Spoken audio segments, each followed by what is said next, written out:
We've been on video sabbatical for a couple of days, and we're back with more of John's 1986 jottings via Lady Bunny. And there's Bunny up there. We're up to page 18. John? Yes.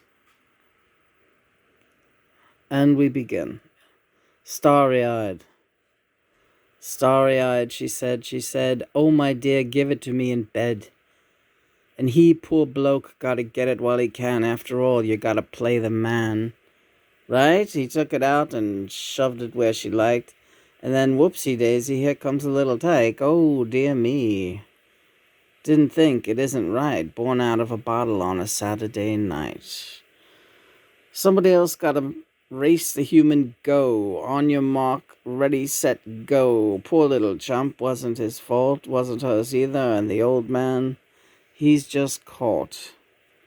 Oh, starry-eyed with promises, we push it on a bed. We think to make a little love, but get a little head. And by little head, he means a little kid. Yeah, another little head. Not what others might think. Yeah. So yeah, people might recognize that statement. Born out of a bottle on a Saturday night. That's about Julian, but it's about everyone else who has to make decisions in life that they're not quite ready for based on the sex thing, right? Having a baby out of wedlock. And so yeah, Julian. That poem is looking straight at Julian. Let's go. Let's move on. Jack be nimble, number one. Jack be nimble, Jack be quick. Jack's having trouble with his candlestick, and he's trying to hide it so Jill won't see, but it's up there in front, and he uses it to pee. That was kind of when I lost interest in Cynthia early on. It didn't really have to do with her having a child. It had to do with the fact that I was no longer interested in her. It happens. And I just, really we didn't sleep together much. And by that I mean sleep in the same bed. We were barely having sex, So it's just kind of talking about Cynthia and me living kind of like brother and sister for a pretty long time before the bust up, the official breakup. Smushy flesh. Oh, lovey-dovey, smushy flesh. Oh, upside down, suck 'em and thrash. Oh, touch and press. Grind on a mattress in a bush. It sure looks funny, but it feels so good. Getting it all over the neighborhood. Yeah, and that was me, Pretty promiscuous teenager. Not really concerned with who it was, as long as they looked particularly appealing. Some of them even, afterward you're like, what did I do? Very horny kid. Horny kid me. Yeah. You know me. Yeah. Trapped. Trapped in an oven, toes to head, suffocating in this fluid, feel as if I'm dead. Strangling and a pushing, watching lights on the wall, shoving out the tunnel, think it doesn't hurt at all?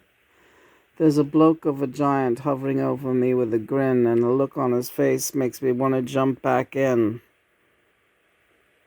Oh Christ, here we go again. Gotta get my head together and remember where I've been. Methinks I just blinked and slipped down the slope, and here I am in this fleshy overcoat. And he whams me on the backside as hard as he can, and then I remember it's the planet Earth, man. That's you being born. Yeah. Trapped. Kind of feels like that when you come back down. People will tell you that. Babies aren't crying for no reason. It's the shock of leaving the womb, being back in this thing, and now you're a helpless baby again, and oh boy, scary. Scary.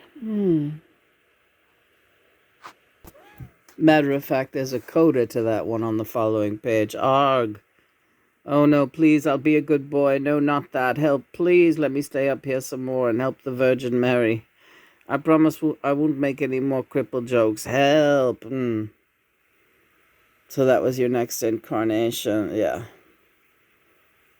Because you made plenty of crippled jokes as John Lennon, and now look what you got. You got a crippled wife here. I'm a crippled wife. Yoko's a crippled wife. We're all cripples now.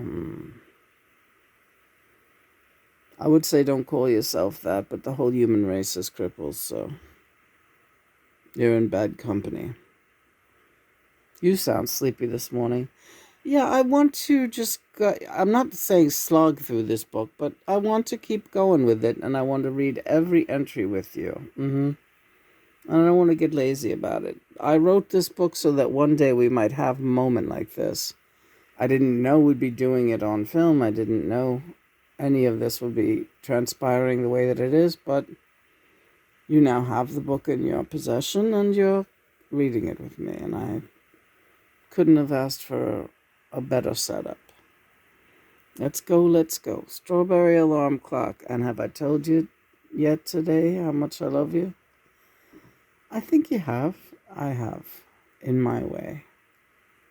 I love you too, Johnny. Let's go, let's go. Strawberry alarm clock. Strawberry alarm clock sounds in the gloom. Time to get up and find another womb. Waiting for my daddy's sperm, the little tails frizzed up for a perm, and standing straight like a good man should, swimming around the neighborhood. Waiting for my daddy's arrival, going to play the game of survival, up the birth rate, another head. 'Cause I'm sick and tired of playing dead. Oh, playing dead, it's simply dread. You can't lay still over there. They got a bill, meaning on the other side. They got a bill or orders for you to fulfill. Run to the east, shore up the west, fix that crisis, pump up that breast. Gonna take a vacation, lay low a while, and tuck myself all curled up beneath my mummy's smile. Waiting for me daddy's sperm, curled up tighter than a germ. Come on, daddy, make it firm. So you're like, yeah, we're a spirit still, but we are aware that we are now in a gestation period and forming in the womb. Oh, we're fully aware of the whole process of coming back down. Yeah, right. Next, dirt. Dirt, nasty dirt, get it in your ear. Ooh, play in it, rub it here and there. Is anything so nice as mud? Oogle google it. You're doing this wrong, John. Oogle goosh it. Blap it on your pal. Rub-a-dub. Uh-oh, here comes Mummy. She didn't understand the puddleness of play, 'cause she's not a man. Just being a little kid playing in dirt.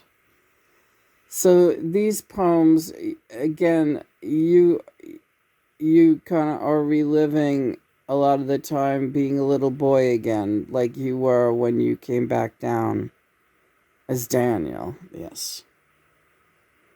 That's why it all ties in. I wanted you to get the scoop on my life as Daniel first, find out about my parents a little bit, and you still are very active helping your family that had to get over you being killed as a little boy. Yes. I'm very busy in that arena and have been. At the same time that I've been connected with you, they've been another priority of mine. And Yoko and Sean, everybody who needs me. My next family really needs me. It's really hard to get over losing a child that way.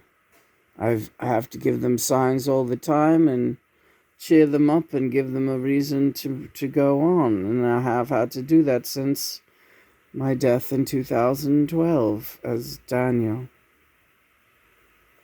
Busy bloke, yeah.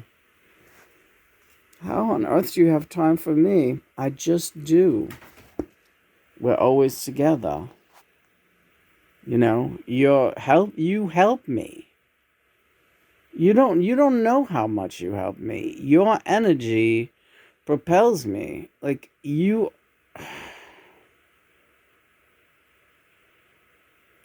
yeah. Here's another. Yeah. Oh nasty. Oh nasty nasty Johnny. Oh the things you say. Dirty filthies, can you come out and play? Just remembering me as a smart aleck with a nasty mouth. Little girl, standing on the block. Crinoline petticoats out for a walk. Oh, Johnny Nasty, what you showing me? Come here, little girl, and I'll show you how to pee. Now, the rule is you gotta show me, too. She pulled up a dress, and then there were nasties, too. Me and some nasty little girl in the hood. Yeah, plenty of that over in Liverpool. As Daniel in my later life, as the child Daniel, I was much, much sweeter and well-mannered. I was not the little ruffian that Lennon was. I did